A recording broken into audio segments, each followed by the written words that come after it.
Hey everyone, what's going on? Welcome back to Babylon Talmud. Today we're studying Daf Yud Aleph, Daf 11 of Masechta Pesachim.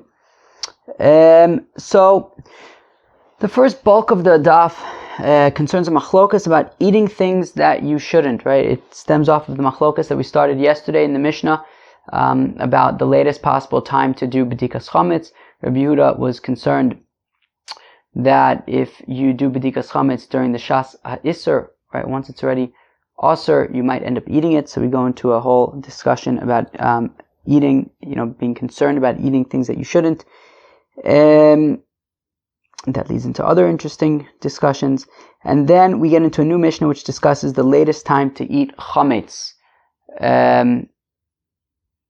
Last Mishnah talked about the latest time to do b'dikas chametz. The next Mishnah talks about the latest time to eat chametz. Let's get started.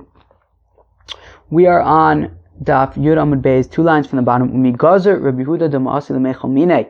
Does Rabbi Yehuda really make a gezerah that you might end up eating the chametz? Because as I said a minute or two ago, that we saw machlokas yesterday in the Mishnah. According to Rabbi Yehuda, the latest possible time that you can do b'dikas chametz is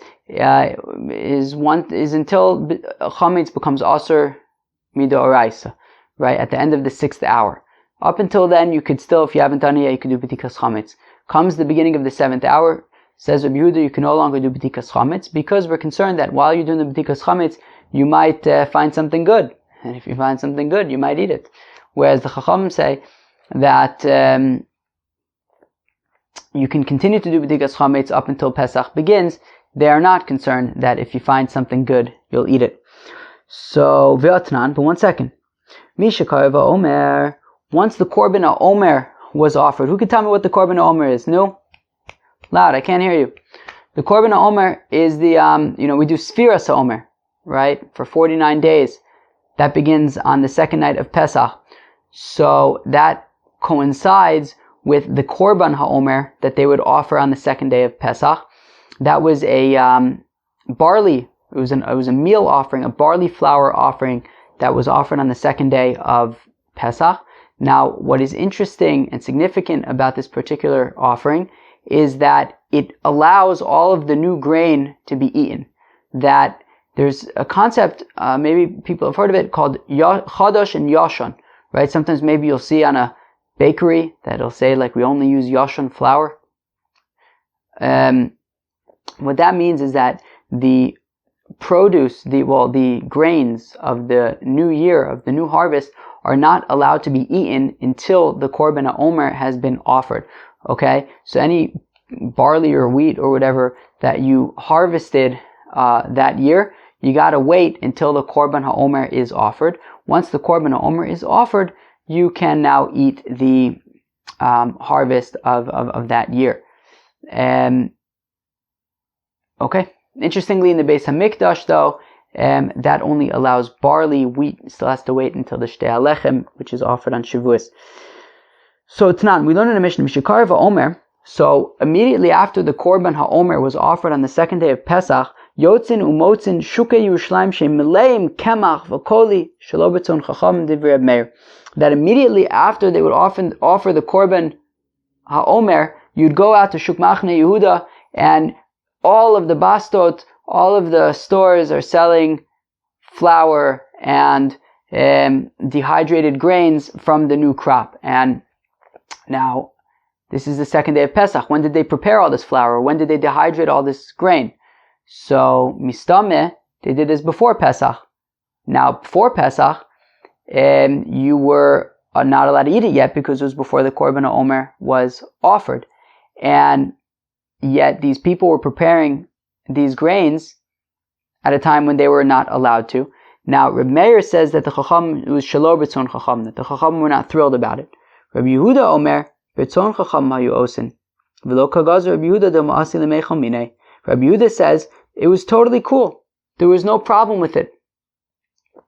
That it's no problem that you had these people preparing their flour and their roasted grains before Pesach, at a time that they were still unable to eat it. And Rabbi Yehuda said, we're not concerned that they might end up eating it.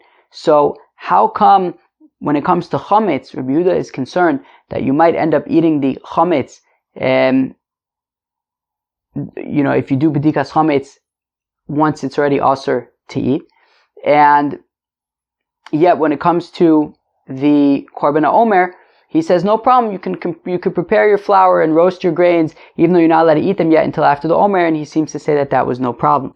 So Amar Rava. So our Girsa says Rava, but the Agosabach changed it to Rabba, and I think that Rabba makes sense because whatever Abai is going to argue, and Rava comes up later. I think it makes sense to say Rabba. Shani chadash mitoch shlo itartelo ela idekitu fuzachu. So says Rabba that chadash is different than chametz. That whereas Rabbi Yehuda says that by chametz, after the 6th hour, you might end up eating it, and therefore do not do b'dikas chametz. He has no problem with people preparing this flour and roast it, and dehydrating these kernels before Pesach, because you're not going to end up eating them. Because that when it comes to the chadash, you can't actually harvest it regularly.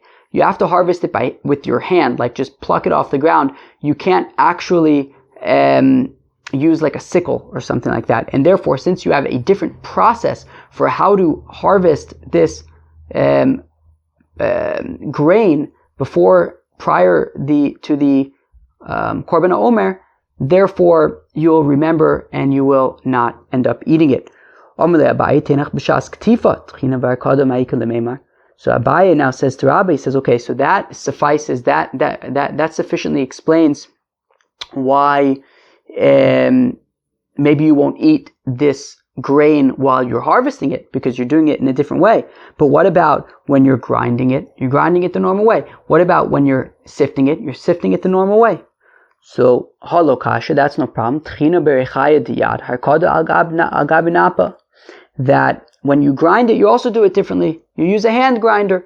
And when you are sifting it, you use it, you don't, put it in the sifter, you put it on the top of the sifter. I.e., you also do that in a separate way. So every step of the way, you're going to be preparing this pre-omer grain in different kinds of ways so that you'll remember not to eat it, which is not the case by chametz, and therefore by chametz you might end up eating it.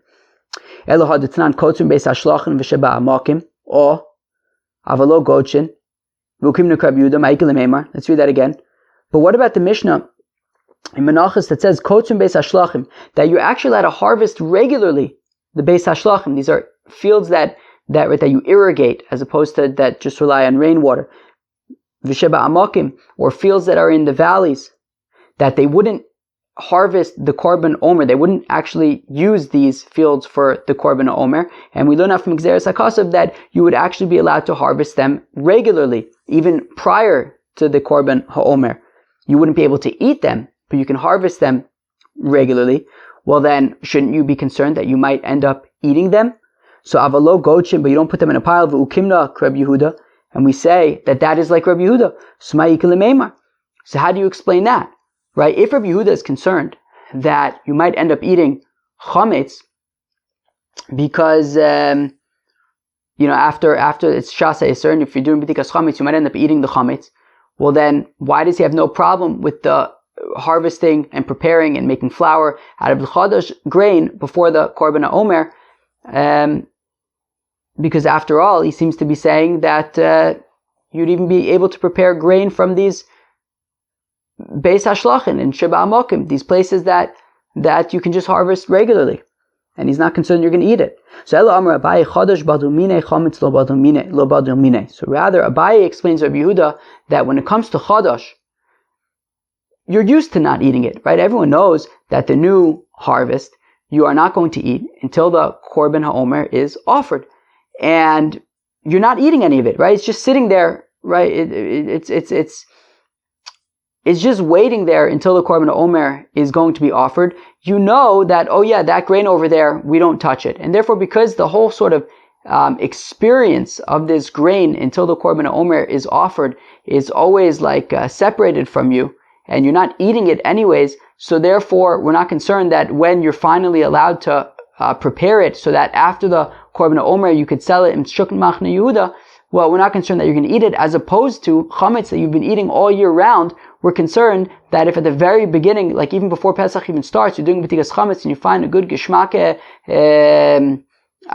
Kit Kat bar, so you might taka eat it. Amar Rava, Drabuda kasha, Drabanan lo kasha. So now Rava asks a question. He says, wait, we've been fussed about Rabbi Yehuda up until now, that how could Rabbi Yehuda say by chametz that we're concerned you might eat it, but by the Korban Omer, he's not concerned you might eat it. What about the rabbi's opinion? The rabbis say by chametz that we're not concerned you're going to eat it, that you can do b'dikas chametz all the way up till Pesach starts, and we're not concerned you're going to eat it after the time that it's also midoraisa to eat. And yet, when it comes to Omer, the Korban Omer, Reb Meir is saying that the Chacham were not very happy that people were preparing the Korban Omer in advance. I thought the Chacham aren't concerned that you're going to end up eating it.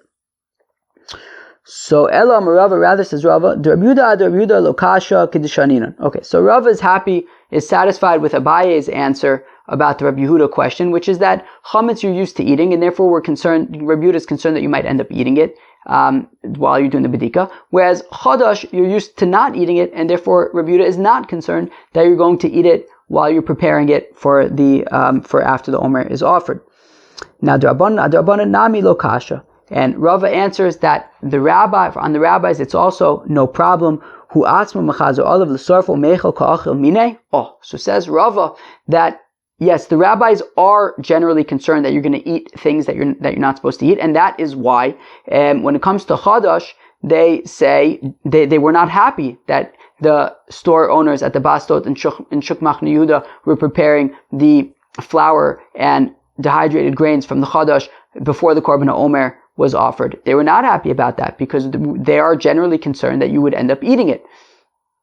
The reason why they're not concerned by chametz is because if you think about what you're doing, what are you doing? You're doing b'dikas chametz. What's b'dikas chametz? You're searching for chametz to burn. Well, obviously, if your whole intention is to find, seek, and destroy chametz, we're not concerned that you're going to destroy it by eating it, because the whole point is that you're destroying it so that you don't eat it. Rav Ashi Omar says, Rav Ashi, Drabuda lo kasha, kemach v'koli tnan. So says Rav Ashi that it's no problem, according to Rabbi Yehuda, that even though Rabbi Yehuda in general would be concerned that you would end up eating it, which is why he says that by chametz you'd be unable to do b'dikas chametz once it's already also to eat chametz, because you might end up eating it. However, particularly when it comes to the Korban Omer, remember, what were these merchants doing? They were making flour. They were making dehydrated, unedible, raw, kernels of grain. So, right, so it says, right, lokasha kemach v'kolitnan, right, by the Korban Omer, what Rabbi Yehuda is allowing is flour and dehydrated grains. These are things that you're not actually able to eat. You don't eat raw flour, and therefore that is why Rabbi Yehuda is not actually concerned in this particular case that you're going to end up eating it, because it's not really edible. The Gemara says that which Rav Ashi says is actually fictitious. It's not true. Because Atenach mikoli ve'elach meikara ad koli ma'ika lemeimar. Because Rav Ashi's answer really only makes sense once it gets to the stage of it being flour, but it wasn't always flour. It didn't grow from the ground being flour. It grew from the ground as regular wheat. And what if you eat it before it becomes flour? If Rabbi Yehuda is concerned about eating things that you shouldn't be, well then he should be concerned that you would eat it before it becomes flour. So therefore Rav Ashi's answer is kind of weak. And if you're going to say, yeah, but before it became flour, what were you doing? You were harvesting it. You weren't even harvesting it in the proper way. You were harvesting it by hand. So you would remember not to eat it. But Kidirabba, right? Like Rabba said, so Ela kotzim beis hashachim v'sheba malkim. But what about the Mishnah from Menachos that says that when it comes to irrigated fields or fields and valleys, that you'd be able to harvest them regularly? Well then, and we say that that's Rabbi Yehuda's opinion. What would you say about that? If Rabbi Yehuda is concerned that you might end up eating things that you shouldn't be eating, well then, what about when you harvest these fields, right? These irrigated fields and these fields in the valleys? That Rabbi Yehuda seems to have no problem with that, but won't you end up eating it? And it's not flour yet. So rather it must be that Rav Ashi, what he's saying is just not true. Now the Gemara wants to know that when you would not be badil mine. So for example, right, when it comes to chametz, right? So Rabbi Yehuda says that when it comes to chametz, don't do b'dikas chametz after the shasa iser, because since you're so accustomed to eating chametz, you might end up eating it. But is he really concerned about such things? V'atnan, we learn in a Mishnah, Masechta Shabbos, in Perek Bameh Madlikin. Lo yikov adam shvofer shel beitza, a person should not put a small hole in an eggshell, v'mal'ena shemen, and then fill it up with oil, v'yitnena b'tzad al pi haner, and put it on top of the candle. Remember, the candles that we're talking about were more like genie lanterns.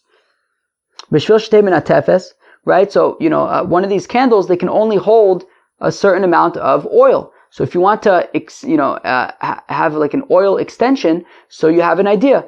Take an eggshell, fill it with oil, pierce a little hole at the bottom, it'll just kind of drip extra oil into the candle so that it will last longer. So the Chacham say don't do that. And even if the candle is made out of earthenware, that the oil will get disgusting. No, according to the Tanakama, we're concerned, right? Don't use the egg with the oil, because we're concerned that you might take some of the oil from the egg. And just like adding oil would be havara, so then removing oil from a fire would be mechabe. So if you take some of the oil, it would be like extinguishing it. And therefore the Chacham say don't do this eggshell trick, because because you're accustomed to using oil, so you might end up taking some of the oil and it will be mechabe and it will be a problem. So therefore, do not do this egg trick. Rabbi Yehuda matir. And Rabbi Yehuda says it's no problem. You'd be allowed to do this trick. You'd be allowed to add oil via an egg. But, question. When it comes to chametz, Rabbi Yehuda says don't do b'dikas chametz after 6 hours on Erev Pesach, because since you're so accustomed to eating chametz, you might end up eating it. So shouldn't we be concerned over here that since you're so accustomed to using oil, you might take oil from this egg? So hasam mishum chumer de Shabbos mibadel b'dile. So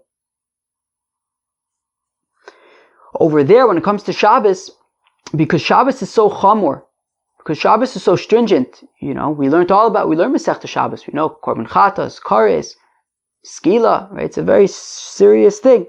So therefore, somebody's going to stop himself from taking this. He's going to hold himself back from taking any of this oil. Virami de Shabbos of the Shabbos.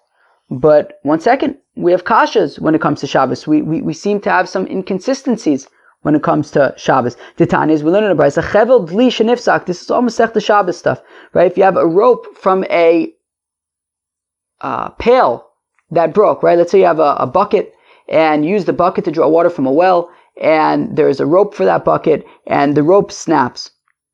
Lo ye koshro ela onvo. So Tanakama says, do not tie it with a regular knot, because that would be kosher, but you can tie it in a bow. Okay? Rabbi Yehuda Omer, korech alav punda o psaki ovavat shelo yanvenu. You're allowed to wrap some kind of belt around it to hold it together, but don't tie it in a bow. So, right, so according to Rabbi Yehuda, you could take take the two ends of the rope where it snapped, and you can take some kind of like a belt or something, wrap it around the two ends, and try to hold it in place as best as you can that way, but you would not be allowed to tie even a bow. So kasha Rabbi Yehuda ad Rabbi Yehuda, kasha d'Rabbanan ad Rabbanan. So one second. Rabbi Yehuda seems to be contradicting himself, and the rabbis seem to be contradicting himself. Rabbi Yehuda is contradicting himself because on the one hand, he said that because of the chumras of Shabbos, we're not concerned that you're going to take some of the oil from this egg on the candle. But at the same time, he seems to be unwilling to say that you'd be able to tie this snapped rope with a bow, seemingly because he's concerned that if you tie it in a bow, you might end up tying it in a knot. What happened to the whole thing about Shabbos is so chamri, he's not gonna do something wrong. Now you might be thinking, what do you mean? What about the end of Masechta Eruvin? We were reminded that according to Rabbi Yehuda, tying in a bow is actually proper tying and it's asmi d'oraisa. Great. Well, you got the Gemara's answer. Okay, but anyways, that's the kasha according to Rabbi Yehuda. And the kasha on the rabbis is that on the one hand, when it comes to the egg, they're saying that we're not concerned that you're going to take some of the, they're saying, right, the Tanakama said by the egg and the oil, they said, don't fill up the egg with the oil because we're concerned that you might take some and it will be an issue of mechabe. Yet over here, when it comes to the bow, they say, no problem, you can tie it in a bow, and we're not concerned that you're going to end up tying in a knot. So how come by the egg they are concerned and by this rope that snaps they're not? So the Rabbanan lo kasha. The rabbis are okay. Why? Because shemen b'shemen michalif, aniva b'kshir lo michalif. Because oil and oil you might switch. Meaning since you're so used to taking oil, you might end up taking oil from this egg. Which is not the case by tying in a bow and tying in a knot. Meaning if you're allowed to tie this rope in a bow, so then you're not going to say, oh, well, if I could tie it in a bow, I could tie it in a knot. Because, you wouldn't generally tie this rope for a bucket in a bow. You'd probably tie it in a knot. And from the fact that you're only tying it specifically in a bow, it's pretty clear that you're not supposed to be tying in a knot. And that's why you're tying it in a bow, and you're not going to make that mistake. Rabbi Yehuda lo kasha. Also, Rabbi Yehuda is no problem on himself. Time of Rabbi Yehuda lav mishum degazer aniva atu kshira.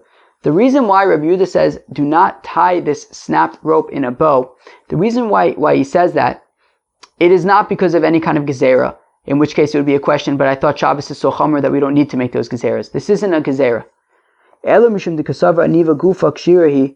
Rather, it's because Rabbi Yehuda himself holds that tying in a bow is actually proper tying.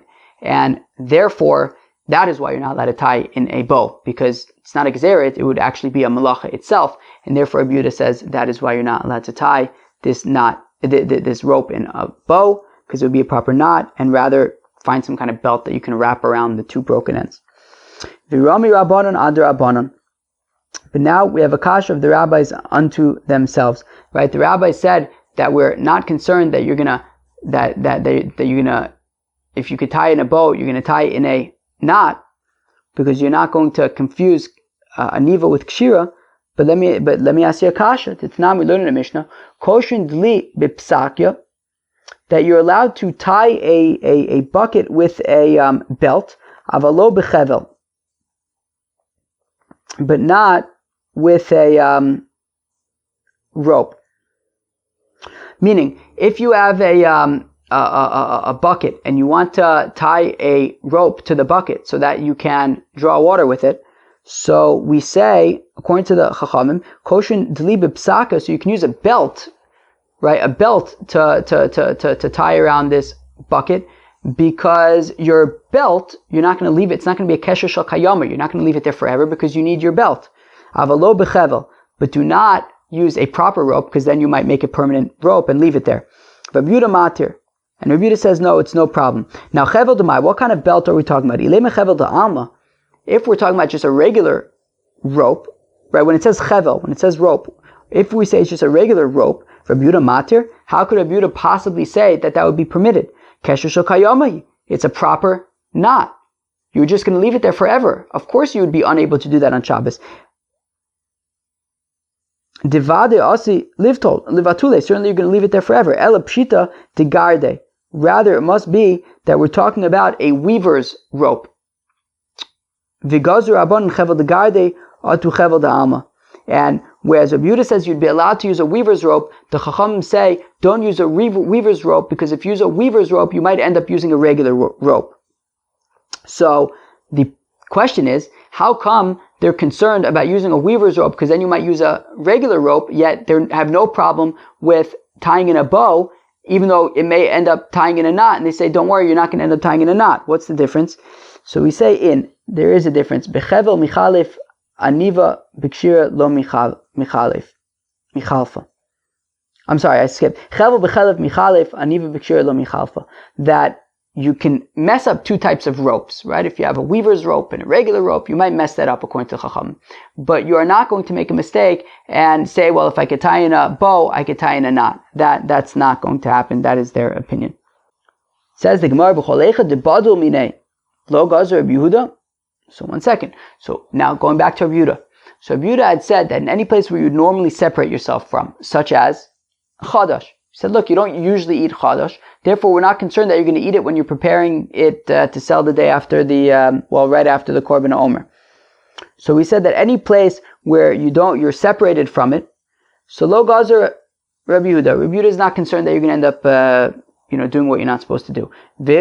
Tanya, we learn in the Brayso, what was this? V'atnan, we learn in the Mishnah. Bechor she'achazo dam. If you have a bechor, right, the firstborn animal, and you give it to a kohen, and now it's very sick.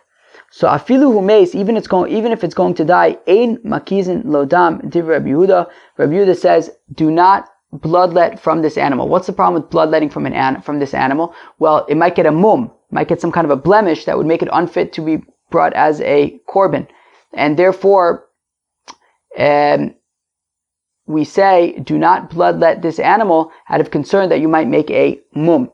Now, the question is that when it comes to kodshim, korbanos are generally things that you don't, you kind of want to leave alone and not interfere with too much. And therefore, if this is something that you generally separate yourself from, well then Rabbi Yehuda shouldn't have a problem, right? Just like when it comes to the chadash, it's something that you generally separate yourself from. Therefore, we're not concerned that you're going to eat it. So I would say here also that since generally kodshim, korbanos, are something that you separate yourself from and you're very careful about, so I should say, according to Rabbi Yehuda, I should be able to bloodlet this animal so that it doesn't die, because I'll be careful to make sure that it won't get a mum. So the Chacham just say just be careful. You can bloodlet as long as you don't make a blemish. So that's the question of Rabbi Yehuda. Shouldn't Rabbi Yehuda say, like the Chacham, that it would be okay to bloodlet, just make sure you don't get a blemish? So the Gemara answers, that since a person can go crazy, he's very concerned about his money, right? He's concerned maybe this animal will die. We say, so we're concerned that if you allow him to bloodlet, it says Rabbi Yehuda that we're concerned that if you allow him to bloodlet in a place where it will not lead to making a blemish, he might end up, because he's so, all over the place and what's a good word? Bahul, I don't know, he's going crazy because he's nervous that his animal's going to die, so he might end up, says Rabbi Yehuda, actually making a mum in the animal. Whereas the rabbis say, Kol sheken te'ilo sharis le'klal asi le'mebad, whereas the Chacham take the opposite approach, which is that, sure, we agree that this guy might be going crazy a little bit, but if you don't allow him to bloodlet the animal at all, he's going to go even more crazy, and it's going to increase the chances of making a mum. So therefore they say, just, do the bloodletting, just make sure you don't make a mum, according to the Chacham. 1 second. We just said that the reason why, according to Rabbi Yehuda, you wouldn't be allowed to bloodlet is because this person is bahul amamono. He's going crazy about the potential financial loss, and he might end up making a mum in the animal. Now, is this really something, is that like a thing for Rabbi Yehuda, that he's concerned about these, like, adam bahul amamono, that a person's going to go crazy about his money? But we learn in the Mishnah, Rabbi Yehuda says, Rabbi Yehuda, ein mekadrin abehema b'yomtiv. You're not allowed to be mekadrin. We're going to explain in a minute what that means. You're not allowed to be mekadrin an animal on Yom Tiv, mipnei shu osa chabura, because it makes a wound in the animal. Aval mekartzifin. But you can be mekartzifin. Okay, we're going to have to explain what that means. The Chachamim omrim ein mekadrin, af ein mekartzifin. The Chachamim say you can't do any of this stuff. Vitanya. We learn in the Brayso, Ezu kidur ve'ezu kirtzuf. What is kidur and what is kirtzuf? Here we go. Kidur kitanim ve'osin chabura. Kidur is combing an animal with a very thin comb that can create a wound in the animal. Kirtzuf gedolim ve'en osin chabura. Whereas kirtzuf is combing with larger teeth combs that will not make a wound. Now, Rabbi Yehuda is saying that you're allowed to use the larger toothed comb, which will not make up chabura, a blemish, a wound. So you're allowed to use the bigger one that will not make a wound, just don't use the smaller one that will make a wound. Now, shouldn't we be concerned here that Adam Ba'ola Mamono, and he might end up using the smaller one that can make a wound? So, Hasam the Ishavik le Mayis Aminun Adam Ba'ola Mamono. So we say that there's a difference. When it comes to the Bechor, that we said that if you would leave it alone, it can die. Well, therefore the guy might be, he might go crazy and end up making a mum in the animal. But over here by these combs, so if you wouldn't do anything at all, so the animal might be uncomfortable, but he won't die. So we're not going to say he's going to go crazy and he's going to end up using the thin-toothed comb, which is not allowed. No, we say that in that case, when it's not life and death for this animal. So says Rabbi Yehuda, if we allow him to use the wide-toothed comb, he will not use the thin-toothed comb. Rabbi Yehuda, Maishna gabi chometz to gazer, Maishna gabi kirtzev to lo gazer. How come Rabbi Yehuda was concerned by chometz that you might end up eating the chametz, yet when it comes to using this comb, he's not concerned that if you use the large comb, you'll end up using the thin comb? So, lechem belechem michalef kidu bekirtzef lo michalef. He says, look, lechem belechem michalef, right? Meaning, if you have bread around, so you might end up eating the bread. Whereas these two different types of combs, you're not going to confuse them with one another. Okay, now we get to a new Mishnah. Reb Meir Omer says, Reb Meir ochlim kol chamesh v'sarfim b'tchilas sheish. Oh, says Reb Meir that you are allowed to eat chametz all the way up until the beginning of the 6th hour. Right now, if we use our perfect day, which is going to come in handy now for the rest of the daf, if we use our perfect day being 6 a.m. to 6 p.m., so then the beginning of the 6th hour is 11 a.m. Okay, so you can eat chametz up until 11 a.m. At 11 a.m. at the 6th hour, the beginning of the 6th hour, you stop eating chametz and you burn your chametz. Rabbi Yehuda Omer says, Rabbi Yehuda ochlin kol arba. You're allowed to eat the entire 4th hour, i.e. from 9 until 10 you're allowed to eat, but comes vitolin kol chamesh, but the entire 5th hour, from 10 o'clock to 11 o'clock, you are just told that you're not allowed to eat it, but you can feed it to your animals. V'sarfim b'tchilas sheish, and then you burn it at the beginning of the 6th hour at 11 a.m. Ve'od Omer Rabbi Yehuda, and Rabbi Yehuda also said, Shtei chalos shel toda, that interestingly, in the Beis HaMikdash, on Har HaBayis, they would have two chalas, two breads from a korban toda. A korban toda, you brought with it 40 breads. I believe 30 of them were matzah and 10 of them were chametz. So they would take two chalas of a toda that was psulos, that were invalid. Munachos agav itztaba, and they would be resting on some kind of a bench on Har HaBayis. As long as the two loaves of bread were visible, so then that would be an indication to everybody that they can continue eating their chametz. Nitla achas tolin lo ochlim lo sarfin, and then when you would look up and see, one of those loaves of bread is gone, well then, okay, I guess it's time to stop eating the chametz. Once both loaves were removed, then everyone burnt their chametz. Very interesting. Rabbi Gamliel Omer says, Rabbi Gamliel, chulin ne'echalin kol arba. You can eat chulin for the first 4 hours of the day. V'truma kol chamesh. You can eat truma during the 5th hour of the day. V'sarfim b'tchilas sheish. But comes the 6th hour on Erev Pesach, that's it. No more chametz. You burn it. Now the Gemara is going to quote now a very interesting Gemara or I guess a Mishnah from Masechta Sanhedrin. Here we go. Tananosam, we learned in Masechta Sanhedrin, Echad Omer b'shnayim b'chodesh v'echad Omer b'shlosha edusan kayemes.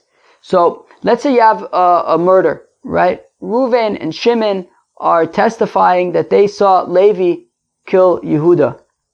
Now, when it comes to murder cases, we try to do whatever we can to save Levi in our case from capital punishment. So we have what's called the drishos and the chakiris. So the drishos are 7 questions. They're generally questions that you would be able to make somebody an eid zomim by them, right? The eidim zomim, of course, are when people come to court, 2 witnesses come to court and say about other 2 witnesses, how can you possibly be testifying? You were with us at that time. That's what's called eidim zomimim. So things such as what day of the week was it? What time of the day? Where was it? Things like that. So those are questions. Those are what's called drishos. There are 7 of them. And any of those are things that we need in order to ascertain like where you were. So other witnesses can theoretically come to court and say, you cannot have been there because you were with us at that time. So it's called imanu ayisem b'makom ploni. Anyways, so when they're asking, so if they mess up if they're inconsistent, if the two witnesses are inconsistent in their testimony regarding like any of those 7 questions, like what day, what time, things like that, so then their eidos is thrown out the window. Their testimony is thrown out the window. So, echad omer b'shnayim b'chodesh ve'echad omer b'shlosha. If one of the witnesses says that the murder took place on the 2nd day of the month, and the other one said that the murder took place on the 3rd day of the month, edus and kayemes, don't worry, we can assume that their eidos is still aligned, that their testimony is still aligned. Shezeh yodea bi'iburo shachodesh v'zeh enu yodea bi'iburo shachodesh, because we'll just say that the witness who said it was the 2nd day of the month, he knew that the previous month was a 30-day month, had an extra day. Whereas the other witness who said it was the 3rd day of the month, so then he just didn't realize that the previous month was a 30-day month. He thought it was a 29-day month, so he thought it was already the 3rd day of the month, but they're still talking about the same day, especially because one of the questions that they asked is what day of the week it was. So if they both agree it was a Tuesday, one says it was the 2nd day of the month, the other one says the 3rd day of the month, it's still the same Tuesday, just one knew about the leap month, the extra day in the month, one of them did not. However, if one of them says it was the 3rd day of the month, and the other one says it was the 5th day of the month, well then forget it. If one witness says it was the 2nd hour of the day, the other one says it was the 3rd hour of the day, then the testimony works. If one of them says it was the 3rd hour of the day, the other one says it was the 5th hour of the day, then their testimony is no good, because they're not going to mess up in such a large spread. And we're going to see an opinion about what exactly he holds. Rabbi Yehuda Omer says, Rabbi Yehuda edusan kayemes. Rabbi Yehuda says that even in the 3rd hour and the 5th hour, if one says that it was the 3rd hour of the day, the other one says it was the 5th hour of the day, the edus can still work. Echad Omer b'chomesh v'echad Omer b'sheva. However, if one of them says it was the 5th hour of the day, and the other one says it was the 7th hour of the day, i.e. one of them says it was the morning, and one of them says it was the afternoon, edus and betela, even though it's only a 2-hour difference, nonetheless everyone agrees that the testimony will not be good. Because in the 5th hour of the day, the sun is still in the east, and by the 7th hour, it's already in the west. So even Rabbi Yehuda, who says that if there's a discrepancy between the 3rd hour and the 5th hour, one of them said it was the 3rd hour of the day, the other one said it was the 5th hour of the day, Rabbi Yehuda says that the eidos is still good. However, if one said the 5th hour of the day, the other one said the 7th hour of the day, then it doesn't work, because that's essentially morning and evening and afternoon. Now, Amar Abaye says, Abaye, if you really look deeply into Reb Meir's opinion, ein adam toeh v'lo klum, you could argue that Reb Meir's opinion is that people don't make mistakes. The divrei Reb Yehuda adam toeh chatzi shah, whereas according to Reb Yehuda, a person can be off by a half an hour. Let's see, how do we get that? So the divrei Reb Meir ein adam toeh v'lo klum, that according to Reb Meir, you can argue that his opinion is that people don't make mistakes when it comes to time, because Maisa Kihava b'meipak tarte u'ma'ayil tlas. Because when did this murder take place? This murder took place at the end of the 2nd hour of the day and the beginning of the 3rd hour of the day. I believe that would be, on our perfect day, that would be 8 in the morning, right? Because the 1st hour would be from 6 to 7, the 2nd hour would be from 7 to 8, right? So the end of the 2nd hour and the beginning of the 3rd hour would be 8 in the morning, right? So b'meipak tartu ma'ayil tlas, it's at the end of the 2nd hour and the beginning of the 3rd hour. So this guy who said that it was at the 2nd hour in the day, b'sof shtayim, it means that the murder happened at the end of the 2nd hour in the day. And the witness who said that the murder took place in the 3rd hour of the day, it means at the beginning of the 3rd hour of the day. So the end of the 2nd hour and the beginning of the 3rd hour are really the same time. So they're actually aligned. The divrei Rabbi Yehuda adam toeh chatzi shah. And according to Rabbi Yehuda, who says that if one of them says it was the 3rd hour, one of them says it was the 5th hour, it still works. He holds that a person could be off by a half an hour. Because when did the murder take place? It took place halfway in the 4th hour. So again, if we take our perfect day, so hour 1 is 6 to 7, 7 to 8, 8 to 9. So what's half of the 4th hour? 9:30 a.m. Okay? So the murder took place at 9:30 a.m. on our perfect day. So when this guy says it was the 3rd hour of the day, it means the end of the 3rd hour, i.e. 9 a.m. Vikatoi palga d'shaita lekame. And he was, when he said the third hour of the day, he was too early by a half an hour. By the ka'amar chomesh, and when this other fellow said the fifth hour of the day, b'tchilas chomesh, it was the beginning of the fifth hour, i.e., at 10 a.m.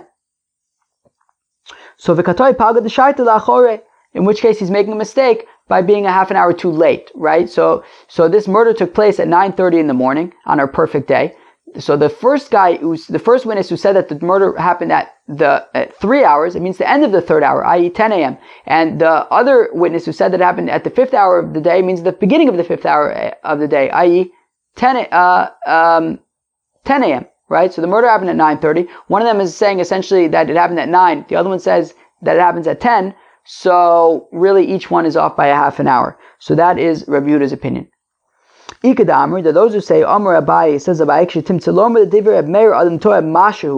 or you could say that according to a mayor, a person makes a mistake by a tiny bit. Meaning, whereas the first way to understand Abaye was that, or to explain Abaye was that Abaye was saying that a person doesn't make a mistake at all, according to a mayor. According to this way, a person can make a mistake by a little bit. The Divra Rabbi Yehuda Adam Toeh Shav Amashu. Whereas according to Rabbi Yehuda, a person can make him be off as much as an hour and a little bit. So the Divra Meir Adam Toeh Mashu, according to a mayor, a person can be off by a little bit. When did the murder take place? Either at the end of the second hour or at the beginning of the third hour. One of them is making a mistake by a little bit, meaning if it happened at the beginning of the third hour, so the guy who says the second hour, so it means at the end of the second hour, so it was off by just a touch, because it happened a little bit later at the beginning of the third hour. And if it happened at the end of the second hour, so the guy who says that it would happen at the beginning of the third hour, also, he's a touch too late. The Divra Rabbi Yehuda Adam Toeh Shav Amashu, according to Rabbi Yehuda, a person can make a mistake by an hour, as much as an hour and a little bit. Ma'aseh ki'ava o b'sof shalosh o b'tchilas chamesh. And when did the murder take place? Either at the end of the third hour, which would mean that the person who says the beginning of the fifth hour, so he's off by a little bit, right? The end of the third hour on our perfect day being the end of the third hour, 6 to 7, 7 to 8, 8 to 9. So it would be like, a little bit before 9 o'clock. And the guy who says the fifth hour, so he's saying 10 o'clock. So he's off by an hour. And the person who says, or if it happens at the beginning of the fifth hour, so the person who said that it happened in the third hour, i.e. he's saying that it happened at 9 o'clock, is off a little bit because it was like at the beginning of 10 o'clock. Okay, but they're off by an hour and a little bit according to Rabbi Yehuda. That was Daf Yud Aleph of Masechta Pesachim. So the first part of the Daf was talking about the concern about eating things that you shouldn't be eating. Rabbi Yehuda, so we had different opinions about it. So based on the fact that Rabbi Yehuda says that when it comes to chametz, you cannot do b'tikas chametz once already it's asur midoraisa because we're concerned that you can eat it. So according to Rabbah, he says you need some kind of a heker, some kind of a distinction, right? That when it comes to the korban ha'omer, that you're allowed. Rabbi Yehuda says that you're allowed to harvest it before you're allowed to eat it. It's because you are harvesting it differently. We ended up asking on Rabbah, but I thought that there are cases where you don't harvest it differently, so that was the kasha against him. But according to Rabbah, he says as long as you do something different, then you won't end up eating it. But by chametz, you're not doing anything different, and you might end up eating it. Abaye and Rava explain Rabbi Yehuda as saying that it depends how common it is. That the omer is something that you don't commonly eat. The chadash, until after the omer, you're used to not eating it, and therefore you're not going to end up eating it. But by the chametz, you eat it all year round, therefore we're concerned that you might eat it on Erev Pesach. According to the Chachamim, so they would say that we're generally concerned that you might end up eating something that you're not allowed to eat. However, chametz is an exception to that rule, which is that you're dafka doing b'tikas chametz, so you could find it and burn it. So we're not concerned that you're going to eat it according to the Chachamim. What is the latest time to eat chametz? Rav Meir says that the latest time to eat chametz is up until the end of the fifth hour. Comes the beginning of the sixth hour, you burn it. According to Rabbi Yehuda, you can only eat chametz until the end of the fourth hour. And then the fifth hour, you don't eat it, but you can feed it to your animals. And then comes the sixth hour, and you burn it. Those were the big sugyas today of Andaf Yud Aleph of Masechta Pesachim. Hope you enjoyed it. Peace out.